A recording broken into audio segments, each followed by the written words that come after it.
Hello, hello, ನಮಸ್ತೆ. ತಮ್ಮ ಹೆಸರು? ಜಯಶ್ರೀ ಅಂದ್ರಿ. ಜಯಶ್ರೀ. ಹ್ಞೂನ್ರಿ. ಎಲ್ಲಿಂದ ಕರೆ ಮಾಡ್ತಿರೋದು? ದಾಸನ್ ಕೊಪ್ಪರಿ. ಯಾರ ಬಗ್ಗೆ ಕೇಳಬೇಕಾಗಿತ್ತು? ನಮ್ಮ ಹುಡುಗನ ಬಗ್ಗೆ ಕೇಳಬೇಕಿತ್ರಿ. ಓಕೆ, ಗುರುಮಾತಾ ಅವರಿದ್ದಾರೆ, ನೀವು ಏನೇ ಪ್ರಶ್ನೆ ಇದ್ರೂ ಕೇಳಬಹುದು. ಏನ್ರಿ? ಗುರುಮಾತಾ ಅವರಿದ್ದಾರೆ, ನಿಮ್ಮ ಪ್ರಶ್ನೆಯನ್ನ ಕೇಳಬಹುದು. ಹ್ಞೂನ್ರಿ. ಅಮ್ಮ ನಮಸ್ಕಾರ. ನಮಸ್ತೆ. ಹೇಳಿ ಏನ್ರಿ? ಹೇಳಿಮ್ಮ, ಏನ್ ಸಮಸ್ಯೆ ಹೇಳಿ, ಹೇಳ್ತೀನಿ. ಏನ್ ನಿಮ್ಮ ಹುಡುಗನ ಪ್ರಶ್ನೆ? ಬಗ್ಗೆ ಕೇಳಬೇಕಿತ್ರಿ. ಹ? ಹುಡುಗನ ಬಗ್ಗೆ ಕೇಳಬೇಕಿತ್ರಿ. ಅಮ್ಮ ಸೌಂಡ್, ಟಿವಿ ಸೌಂಡ್ ಕಮ್ಮಿ ಮಾಡಿ ಫಸ್ಟ್. ದಯವಿಟ್ಟು ಟಿವಿ ವಾಲ್ಯೂಮ್ನ ಕಡಿಮೆ ಮಾಡಿ ಮಾತನಾಡಿ. ದಯವಿಟ್ಟು ನಿಮ್ಮ ಟಿವಿ ವಾಲ್ಯೂಮ್ನ ಕಡಿಮೆ ಮಾಡಿ. ಟಿವಿ ನೋಡ್ಕೊಂಡು ಮಾತಾಡ್ತಾ ಇದ್ದೀರಾ? ಟಿವಿನ ಆಮೇಲೆ ನೋಡಿ. ನೀವು ಸಮಸ್ಯೆ ಕೇಳಿ ಫಸ್ಟ್ ಏನಂತ. ಹ್ಞೂನ್ರಿ. ನಮ್ಮ ಹುಡುಗನ ಬಗ್ಗೆ ಕೇಳಬೇಕಿತ್ರಿ. ನಿಮ್ ದೊಡ್ಡ ಮಗನ ಬಗ್ಗೆ ಕೇಳ್ಬೇಕಾ? ಅಲ್ರಿ, ನಮ್ಮ ಹುಡುಗನ ಬಗ್ಗೆ. ಹೇಳಿ ಏನು ಅಂತ. ನಿಮ್ಮ ಹುಡುಗನ ಬಗ್ಗೆ ಕೇಳಬೇಕಿತ್ತಾ? ಹ್ಞೂನ್ರಿ. ಕೇಳಿ, ಏನ್ ಪ್ರಶ್ನೆ ಇದೆ ಕೇಳಿ. ಅವ್ನು ಯಾಕೆ ಮಾತಾಡ್ತಿದ್ವಿ. ಸರಿ, ನೇರ ನಂಬರ್ ತಗೊಳ್ಳಿ. ನೀವು ತಗೊಂಡು ಆಮೇಲೆ ನೀವು ಮಾತಾಡ್ರಿ. ನಿಮಗೆ ನಗು ಬಂದ್ಬಿಟ್ಟಿದೆ ಜಾಸ್ತಿ, ನಗ್ಬಿಡಿ ಇಲ್ಲ ಅಂದ್ರೆ. ಇಲ್ರಿ. ಮತ್ತೇನ್ರಿ? ನಿಮ್ ವಯಸ್ಸೆಷ್ಟು? ವಯಸ್ಸು 18 ರೀ. 18. ನೀವೇ ಕೇಳ್ತಾ ಇದ್ದೀರ್ರಿ, ಹೇಳ್ರಿ. ಹೇಳ್ತೀವ್ರಿ. ಏನ್ ಸಮಸ್ಯೆ ರೀ? ಚೆನ್ನಾಗಿ ಮಾತಾಡ್ತಾ ಇದೀಯಾ, ಮಾತಾಡಮ್ಮ. ಹುಡುಗನ ಬಗ್ಗೆ ಕೇಳಬೇಕಿತ್ರಿ. ಲವ್ ಮಾಡ್ತಾ ಇದೀಯಾ ನೀನು ಕಳ್ಳಿ? ಹ್ಞೂನ್ರಿ. ಒದೆ ತಿಂತ್ಯಾ? ಚೆನ್ನಾಗಿ ಓದು ಫಸ್ಟು. ಓದ್ಬೇಕಮ್ಮ. ಓದೋ ವಯಸ್ಸಲ್ಲಿ ಏನಕ್ಕೆ ನಿಂಗೆ ಲವ್ ಇವಾಗ? ಚೆನ್ನಾಗಿ ಓದಬೇಕು, ಮನೆಯವ್ರಿಗೆ ಗೊತ್ತಾಗಬೇಕು ನೀನು ಮಾಡೋ ಅಂಥ ತಪ್ಪು. ಆಯ್ತಪ್ಪ? ನಿನ್ನ ಹೆಸರೇನು? ಜಯಶ್ರೀ. ಜಯಶ್ರೀ. ಜಯಶ್ರೀ ಹೆಸರು ನೋಡಿ ಎಷ್ಟು ಚೆನ್ನಾಗಿದೆ. ನಿನ್ನ ಹೆಸರಲ್ಲೇ ಜಯ ಅಂತ ಇದೆ ನೋಡ್ದಾ? ಶ್ರೀ ಅಂದರೆ ಯಾರು? ಶ್ರೀದೇವಿ. ಎಲ್ಲನೂ ಕೊಡೋಂಥ ಲಕ್ಷ್ಮಿ ಕಟಾಕ್ಷವಾಗಿದ್ದಂಥ ಪದ್ಮಶ್ರೀಗೆ ಶ್ರೀದೇವಿ ಅಂತ ಹೇಳ್ತೀವಿ. ಓಕೆನಾ? ಹಾಗೆ ಹೆಸರಲ್ಲೇ ಚೆನ್ನಾಗಿದೆ ಮಗ. ನೀನು ಒಳ್ಳೆ ಹೆಸರಿಟ್ಟಿದ್ದಾರೆ. ನೀನು ಚೆನ್ನಾಗಿ ಓದಬೇಕು. ಇನ್ನೂ ನೀನು ನೀನು ಸಾಧಿಸೋಷ್ಟು ಎಷ್ಟಿದೆ. ನೀನು ಲವ್ ಮಾಡು, ತಪ್ಪು ಅಂತ ಹೇಳ್ತಾ ಇಲ್ಲ. ಆದರೆ ತಾಯಿ ತಂದೆ ಗೊತ್ತಾಗಬೇಕು ಬಿಟ್ಟ. ಈ ವಯಸ್ಸಲ್ಲಿ ಅದನ್ನು ಸ್ವಲ್ಪ ಚಾಪ್ಟರ್ನಾಗೇ ಕ್ಲೋಸ್ ಮಾಡಿಡು. ಚೆನ್ನಾಗಿ ಓದು. ಇವಾಗ ಏನು ಓದ್ತಾ ಇದೆಯಮ್ಮ? ಕಾಲೇಜ್ಗೆ ಹೋಗ್ತಾ ಇದೆಯಾ? ಹ್ಞೂನ್ರಿ. ಫಸ್ಟ್ ಕಾಲೇಜಾ? ಹ್ಞೂನ್ರಿ.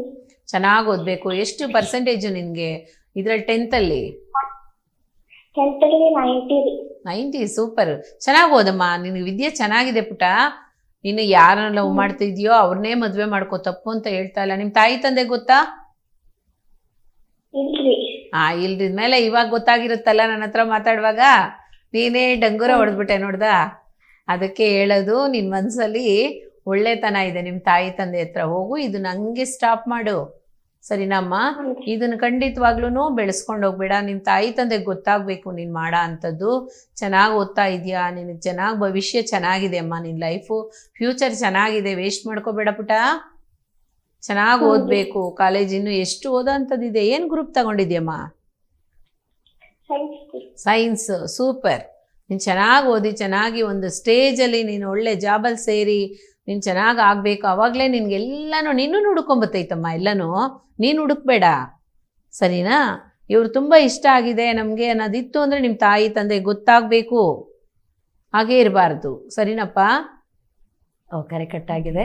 ಕರೆ ಮಾಡಿದ್ದಕ್ಕಾಗಿ ಧನ್ಯವಾದಗಳು. ಖಂಡಿತ. ಬಹಳ ಖುಷಿ ಆಯ್ತು. ಇಲ್ಲ, ಎಷ್ಟೊಂದು ಧೈರ್ಯವಾಗಿ ಅವಳೇ ಹೇಳ್ತಾ ಇದ್ದಾಳೆ ಅಂತ ಅಂದ್ರೆ ಆ ತಾಯಿ ತಂದೆ ಒಂದು ವೇಳೆ ಸ್ವಂತನೂ ಇರಬಹುದು, ಹೇಳಕ್ಕಾಗಲ್ಲ. ಇದ್ರೇನು ಸಹ ತಾಯಿ ತಂದೆಗೆ ಹೇಳಮ್ಮ, ಹೇಳ್ಬಿಟ್ಟು ಅದು ತಪ್ಪು ಸರಿ ಅನ್ನೋದು ಅವ್ರು ತಿದ್ದುತ್ತಾರೆ. ಚಿಕ್ಕ ವಯಸ್ಸಾಗಿದೆ, ಚೆನ್ನಾಗಿ ಓದಬೇಕು. 18 ವಯಸ್ಸು ಅನ್ನೋಂಥದ್ದು ಏನೇನೂ ಇಲ್ಲ. ತುಂಬನೇ ಚಿಕ್ಕ ವಯಸ್ಸು. ಈಗ ನಾನು ಹೇಳೋ ಅಂಥದ್ದು ಇವಾಗಲೂ ಸಹ 3 ದಿವಸಕ್ಕೆ ಮುಂಚೆನೂ ಹೇಳಿದ್ದೀನಿ. 18 ವಯಸ್ಸು ಅನ್ನೋದು ಕರೆಕ್ಟಾಗಿ ಹೋಗಿ ಜ್ಯೋತಿಷ್ಯನ ಗಣಿಸ್ಬೇಕು. ಯಾಕೆ ಅಂತಂದರೆ 18 ವಯಸ್ಸಿಂದನೇ ಎಲ್ಲ ಸ್ಟಾರ್ಟ್ ಆಗುತ್ತೆ. ಏನು ಅಂತಂದರೆ ಕರ್ಮಫಲ, ಧರ್ಮಫಲ ಎಲ್ಲನೂ ಸ್ಟಾರ್ಟ್ ಆಗೋಂಥ ವಯಸ್ಸು. ಹಾಗಾಗಿ ಆ ದೋಷ ಬಂತ, ಖಂಡಿತ ದೋಷನ ಪರಿಹಾರ ಮಾಡಲಿ. ಯಾಕೆ ಅಂತಂದರೆ ಇವಾಗ ಮಾತಾಡಿರಾ ಆ ಮಗು ತಾಯಿ ತಂದೆ ಕೇಳಿದ್ರು ಅಂದರೆ ಖಂಡಿತವಾಗ್ಲಿ ಹೊಡಿಯೋಕ್ಕೋ ಬಡಿಯೋಕ್ಕೋ ಏನೇನಕ್ಕೂ ಹೋಗಬಾರ್ದು. ಆ ಮಗುನ ಈ ರೀತಿ ಇದೆ, ಇನ್ನು ಓದಬೇಕು, ಇನ್ನು ಚೆನ್ನಾಗಿ ಓದು ಅನ್ನೋತನ ಆ ಹುಡುಗನಿಗೂ ಸರಿ ಮಗುಗೂ ಸರಿ ಒಳ್ಳೆ ಅಡ್ವೈಸ್ ಕೊಟ್ಟು ಓದ್ಸೋ ಅಂಥದ್ದು. ಹಾಗಾಗಲಿ ಯಾವ ಕಾರಣಕ್ಕೂ ಸರಿ ಪನಿಷ್ಮೆಂಟ್ ಇರಬಾರ್ದು ಎಂಥವ್ರಿಗೂ. ಅದನ್ನು ನೀವು ಎಂಕರೇಜ್ ಮಾಡಿದ್ರ ಅಂತ ಇಟ್ಕೊಳ್ಳಿ, ಖಂಡಿತ ಅವ್ರ ಫ್ಯೂಚರ್ ಚೆನ್ನಾಗಿರುತ್ತೆ. ಯಾವ ಕಾರಣಕ್ಕೂ ಹಿಂಸೆಗಳು ಮಾಡಬೇಡಿ. ತಾಯಿ ತಂದೆನೂ ಸರಿ, ಅಣ್ಣ ತಮ್ಮಂದಿರಾಗಿರಲಿ, ಅವ್ರನ್ನ ಪನಿಷ್ಮೆಂಟ್ ತಗೊಳ್ಳೋ ಅಂತ ಕಣ್ಣಿಂಗೆ ಯಾವಾಗಲೂ ಬರಬಾರ್ದು. ಅವ್ರನ್ನ ನೀವು ತಿದ್ದುಕೊಂಡು ತಗೊಬಂದು ನೋಡಿ, ಖಂಡಿತವಾಗ್ಲೂ ಅದನ್ನು ಸರಿಪಡಿಸ್ಕೋತಾರೆ. ಹಾಗಾಗಿ ಆ ಭಗವಂತನ ಆಶೀರ್ವಾದ ಸದಾಕಾಲ ಇರಲಿ. ಜಯಶ್ರೀ ಅನ್ನೋ ಮಗುಗೆ ಆ ಭಗವಂತ ರಾಘವೇಂದ್ರ ಸ್ವಾಮಿ ಒಂದು ಒಳ್ಳೆ ಮನಸ್ಸಲ್ಲಿರೋ ಅಂಥದ್ದನ್ನು ಅದು ಅರ್ಥ ಮಾಡ್ಕೊಂಡಿರೋ ಅಂಥ ವಯಸ್ಸು ಎಲ್ಲನೂ ಸರಿಯಾಗಲಿ ಅಂತ ಪ್ರಾರ್ಥನೆ ಮಾಡ್ತೀನಿ. ಧನ್ಯವಾದಗಳಮ್ಮ. ಇವತ್ತು ಬಹಳಷ್ಟು ವಿಚಾರಗಳ ಬಗ್ಗೆ ತಿಳಿಸ್ಕೊಟ್ರೆ ನೀವು, ಬಹಳ ಖುಷಿ ಆಯಿತು. ದಾಂಪತ್ಯ ಜೀವನದ ಬಗ್ಗೆ ಆಗಿರಬಹುದು, ಪ್ರೀತಿ ಪ್ರೇಮದ ವಿಚಾರದ ಬಗ್ಗೆ ಆಗಿರಬಹುದು, ತುಂಬ ಜನಕ್ಕೆ ಇದೆಲ್ಲದರಲ್ಲೂ ಡೌಟ್ ಇತ್ತು. ಬಟ್ ಇವತ್ತು ಎಲ್ಲರಿಗೂ ಕೂಡ ಎಲ್ಲ ಡೌಟಿಗೂ ಪೂರ್ಣ ವಿರಾಮವನ್ನು ಇಟ್ಟಿದ್ದೀರಾ. ಧನ್ಯವಾದಗಳು ಅಮ್ಮ. ಎಲ್ಲರಿಗೂ ಈ ವಿಚಾರದ ಬಗ್ಗೆ ತಿಳಿಸ್ಕೊಟ್ಟಿದ್ದಕ್ಕಾಗಿ.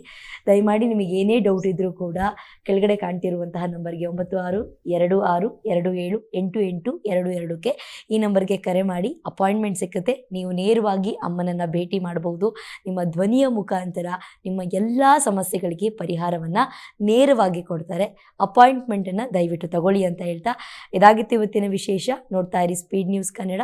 ನಮಸ್ಕಾರ.